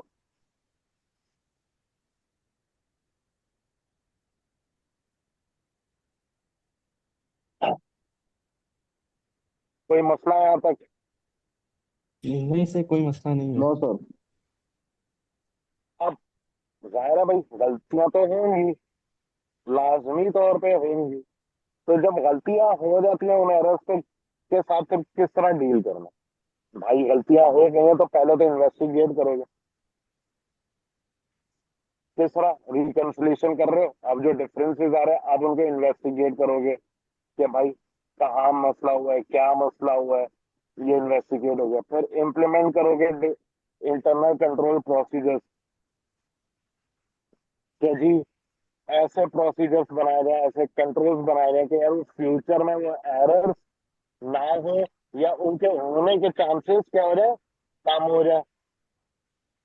ठीक है, तो कुछ एबनॉर्मलिटीज हो जाती हैं, जैसे कि भाई कोडिंग भी करिए तो कोडिंग में भी तो एरर हो सकता है। अगर वो हो गया तो वो क्यों हुआ, उसको इन्वेस्टिगेट करो, क्या मसला हो गया था, उस इन्वेस्टिगेशन करो कि भाई इसकी रीजन क्या थी, फिर उसको ट्रेस करो, उसको ठीक करो, उसके ऊपर कंट्रोल्स वगैरह बना दो, और फिर चलो फिर भी एरर हो गया तो भाई उनको ठीक करो। ये भी होता है। ठीक है, अकाउंटिंग सिस्टम रिपोर्ट्स और लिंकेजेस। अब क्या सिस्टम रिपोर्ट्स होती हैं, लिंकेजेस होती हैं? भाई सेल सिस्टम होता है। सेल सिस्टम में कितने यूनिट सेल हुए, कितने की सेल करी, कितने डिस्काउंट ऑफर करा, क्या करा, कौन कौन से पीरियड में कौन सा यूनिट बिकता है, कौन सा यूनिट नहीं बिका। ये भाई मोबाइल बेच रहा था, फॉर एग्जाम्पल सैमसंग है, तो भाई S25 कितना बिका, Fold 5 कितना बिका, अच्छा किस कलर का बिका, क्या हुआ, कितना डिस्काउंट ऑफर करा, कौन से डीलर का कितना डिस्काउंट दिया, उससे कितना कैश आया, कितना अभी रहता है, ये सारा कुछ सेल्स में आता है। ह्यूमन रिसोर्स मैनेजमेंट सिस्टम, कौन सा एम्प्लॉय ने ज्वाइन करा, कौन सा गया, किसको सैलरी मिली, किसको बोनस मिला, किसको निकाला, ये सारा कुछ आ रहा होता है। प्रोक्यूरमेंट सिस्टम, कौन सी चीज खरीदी, किस सप्लायर से खरीदी, कितने यूनिट खरीदे, उसने हमें कितना डिस्काउंट दिया, ये चीजें आती हैं। फिर production and service provision, integrated accounting systems आ जाते हैं इसके अंदर। ठीक है, क्रूशल क्या है, मॉनिटरिंग क्या हो रही है, प्रोडक्शन क्या हो रही है, सारी चीजें आ जाती है। इंफॉर्मेशन में कॉस्ट ऑफ इनपुट्स कितना आ रहा है, वर्क इन प्रोग्रेस, वो इन्वेंट्री जो कि अभी आधी पच्ची भी बनी होती है वो कितनी है, फ्रेश इन्वेंट्री जो कि अभी हाथ भी नहीं लगा वो कितनी है, कितनी प्रोडक्ट्स बन चुकी है, ये चीजें आ रही होती हैं। फिर कंप्यूटराइज अकाउंटिंग सिस्टम में टेक्नोलॉजीज एडवांसमेंट्स क्या है, अच्छा जी ऑन पेपर क्या है, ठीक है, कितना इनपुट हो चुका है, कितना प्रोसेस हो रहा है, कितना आउटपुट हो चुका है, ये चीजें computerise accounting system. Input data क्या होता है, जो कि डाटा हम लोग डाल रहे होते हैं। प्रोसेसिंग डाटा, जो कि अभी प्रोसेस हो रहा है अपने लेजर अकाउंट्स में चला गया है, प्रोसेसिंग। आउटपुट, जिसकी फाइनेंशियल स्टेटमेंट या अकाउंट्स वगैरह बन चुके हैं। सही है भाई, कोई मसला है यहाँ तक?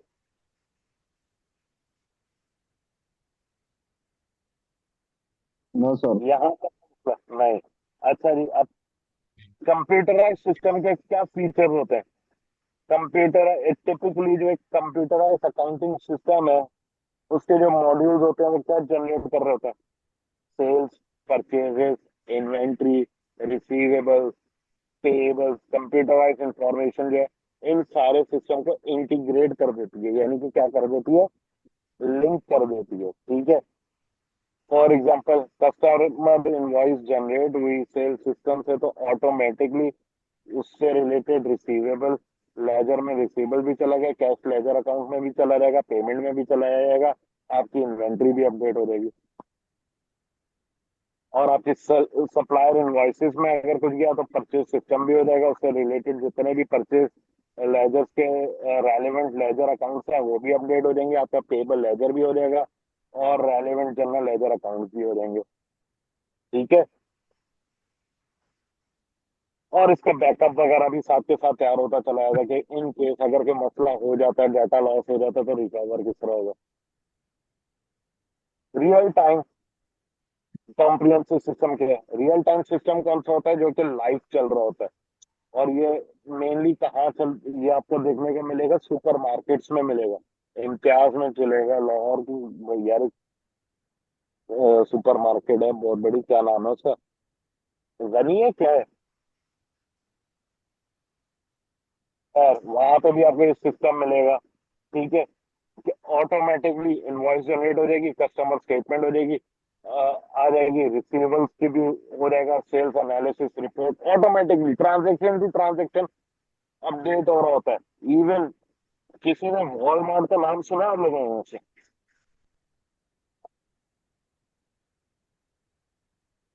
आप में से किसी ने वॉलमार्ट का नाम सुना है? दुनिया की सबसे बड़ी वॉलमार्ट सुपर मार्केट जो कि अमेरिका में पाई जाती है। नहीं सुना सर।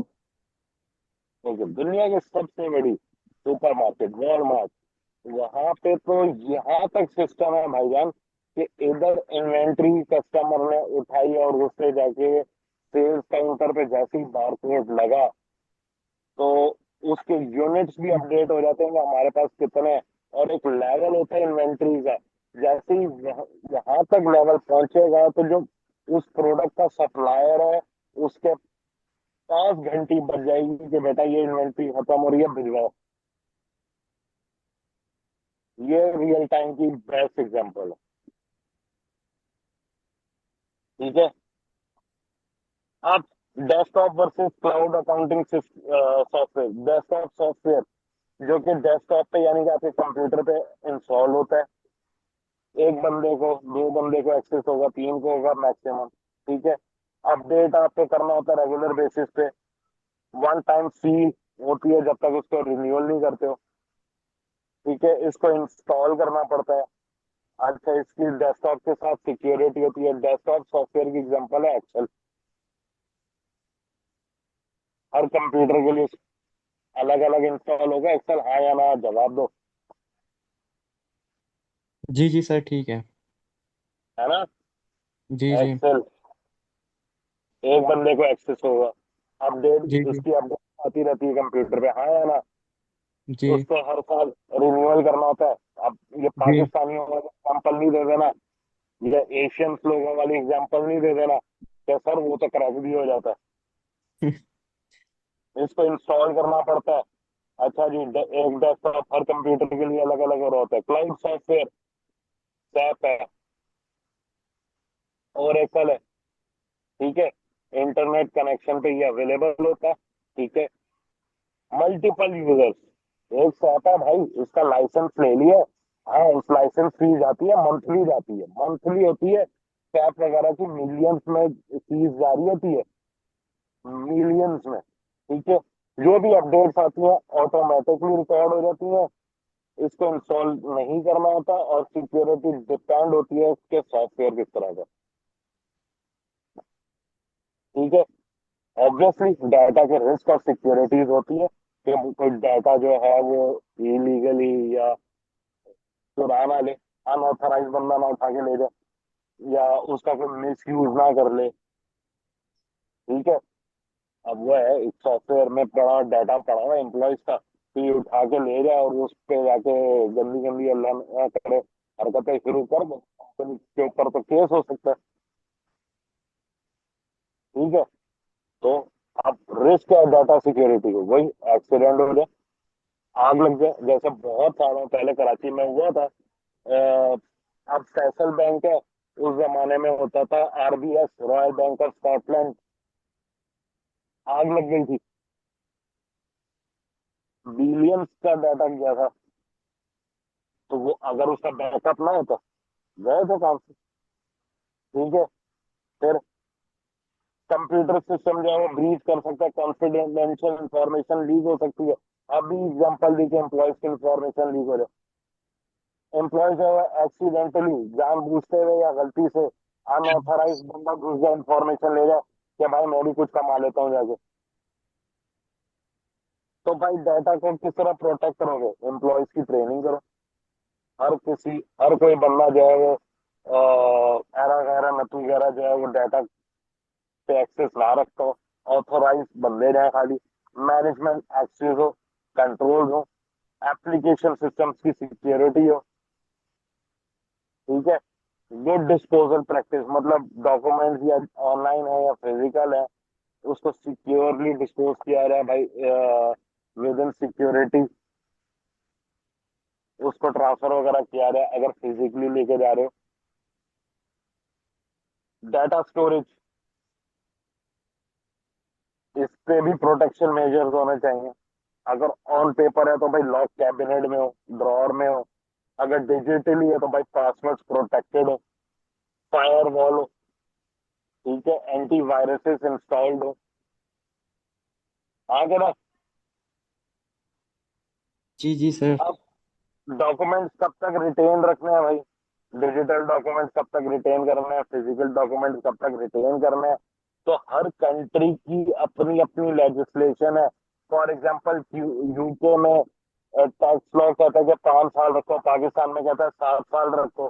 तो आपने अपने लॉज को फॉलो करना है। फिर ईमेल जो इम्पोर्टेंट है, जो क्रिटिकल इंफॉर्मेशन है, वो आपने उसकी क्रिटिकलिटी, उसकी इम्पोर्टेंस को देखते हुए ईमेल्स को स्टोर रखना है। अब ये वेरी करता है इंफॉर्मेशन की इम्पोर्टेंस पे। ठीक है। मास्टर फाइल, परमानेंट फाइल्स होती हैं, कभी कभी अपडेट हो रही होती हैं, जैसे कि आपकी बिल्डिंग की, आपकी प्रॉपर्टी की डिटेल्स वगैरह, उसकी लीगल डॉक्यूमेंट्स वगैरह। ठीक है, ये मास्टर फाइल में आ रहे होते हैं। फिर आपके जो मेन सप्लायर्स या मेन कस्टमर्स होते हैं बड़े बड़े, या आपकी एम्प्लॉयज की फाइल, ये मेनली कहाँ आ रहे होते हैं?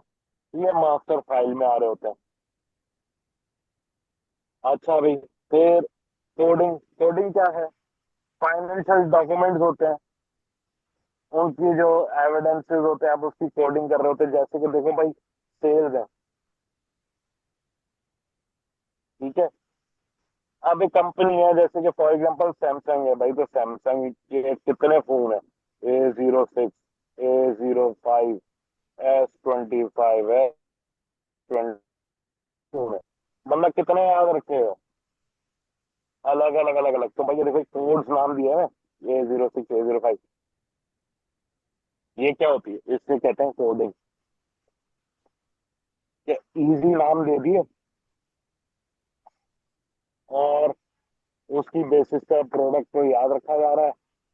इजी टू रिमेम्बर है, आसानी से आप कर लोगे। वरना तो इतने बड़े बड़े नाम होंगे तो भाई वही याद रखना बड़ी मुश्किल हो जाएंगे। ठीक है। तो एल्फ, देखो क्या, जैसे भी एग्जांपल दी थी, A06, अल्फाबेट भी आ रहा है, नंबर भी आ रहा है। S25, अल्फाबेट भी आ रहा है, नंबर आ रहा है। तो अल्फाबेटिकल कोड होता है, नंबर भी इन्वॉल्व होता है, और इस तरह सीक्वेंशियल भी चल रहा होता है। इसी तरह देखो एयरलाइंस में भी होता है, PK05, PK612,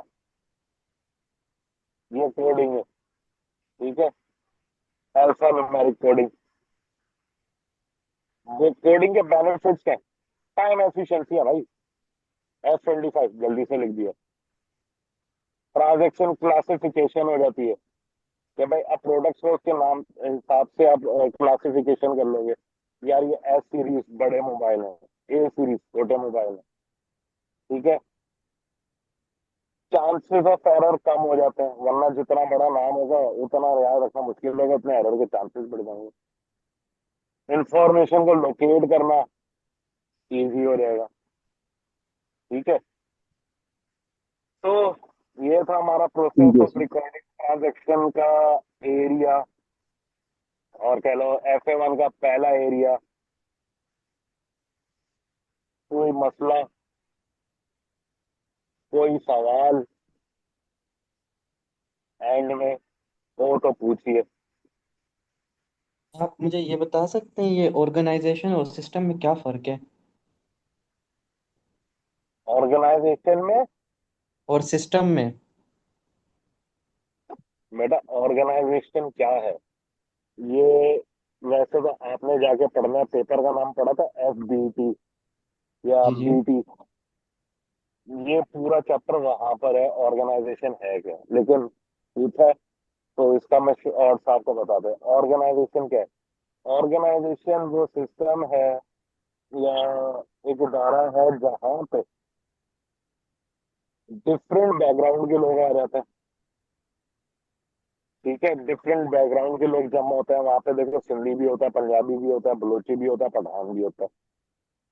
ठीक है, और एक कलेक्टिव गोल होता है उनका। अब वो गोल क्या होता है भाई, कोई ना कोई प्रोडक्ट बेचनी है और उससे कमाना, फॉर एग्जाम्पल। ठीक है, ये क्या है, ये ऑर्गेनाइजेशन हो गई। ठीक है, ठीक ऑर्गेनाइजेशन है सर। क्लियर हो गया या नहीं जी हुआ। जी सर। जी जी हो गई क्लियर। अब ये सिस्टम क्या है भाई, सेल्स किस तरह होंगी, परचेजेस किस तरह होंगी, फिर ये परचेजेस रिकॉर्ड क्या होंगी, ये सिस्टम ही तो है। फाइनेंशियल सिस्टम अलग होता है, परचेज फाइनेंशियल सिस्टम अलग है, ये ह्यूमन रिसोर्स को किस तरह मैनेज करना है वो सिस्टम अलग है। ये सिस्टम है, ये चलाना किस तरह मामला, समझे बात। जी जी। यस और कोई सर। सवाल। नहीं सर, कोई सवाल नहीं है। बिलाल भाई से पूछ लें। जी बिलाल भाई। नहीं ठीक है सर, लेक्चर दोबारा देख लेंगे तो जो थोड़ी बहुत कंफ्यूजन है वो भी क्लियर हो जाएगी। क्या आपकी आवाज हल्की आ रही है, दोबारा बोलोगे।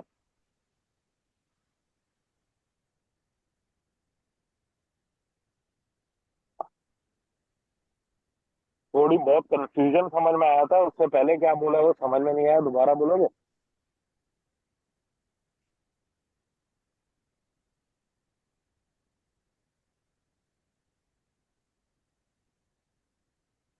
जी बिलाल भाई। सर ये इंटरनेट में तो प्रॉब्लम है, आपकी आवाज कट रही है। अच्छा, हाँ तो वो दोबारा पूछोगे, क्या कह रहे हो, क्या कह रहे थे। सर मैं कह रहा था कि थोड़ी बहुत कंफ्यूजन रहेगी वो, यार लेक्चर दोबारा देख लेंगे तो उससे क्लियर हो जाएगी। बाकी कोई क्वेश्चन वगैरह नहीं है सर। सही है, तो रिकॉर्डिंग वगैरह अभी इस चैप्टर की तो मैं खैर यूट्यूब पर भी लगाऊंगा, बाकी सारी जो रिकॉर्डिंग है वो इंशाल्लाह ताला पोर्टल पे, वेबसाइट पे अवेलेबल हुआ करेंगी। सही है, इस लेक्चर की तो यूट्यूब जी पे सर। भी थोड़ी देर में लग भी जाएगी। अच्छा भाई, तो उसके बाद भी कोई भी सवाल पूछना हो तो व्हाट्सएप पे भी पूछ सकते हो, नहीं तो अगली लाइव क्लास जब होगी तब भी पूछ सकते हो। ठीक है, ठीक है सर। अब एक एक करके अपना ओवरऑल फीडबैक दे दो इस क्लास को लेते हुए। और अब आपने पूरी ये क्लास ले ली है, अब आपको ऑनलाइन क्लास को लेके क्या ओपिनियन है वो भी मुझे बता दो।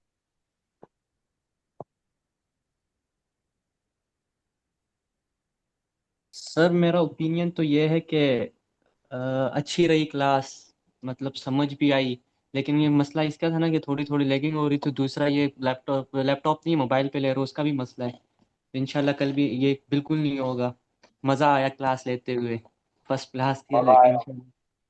हाँ जी, मज़ा चीजें आया। क्लियर हुई, और क्लियर हुई आपको चीज़ें जो भी। है, और आपको जो है मल्टीपल टाइम्स भी चीजें अगर पूछनी पड़ी तो बार बार आपको क्लियरिटी भी हो गई। ठीक है, और जी जी। थोड़ा बहुत जो लैगिंग हो रही थी वगैरह आप रिकॉर्डिंग में देख के मेरे से बात दोबारा पूछ भी सकते हो।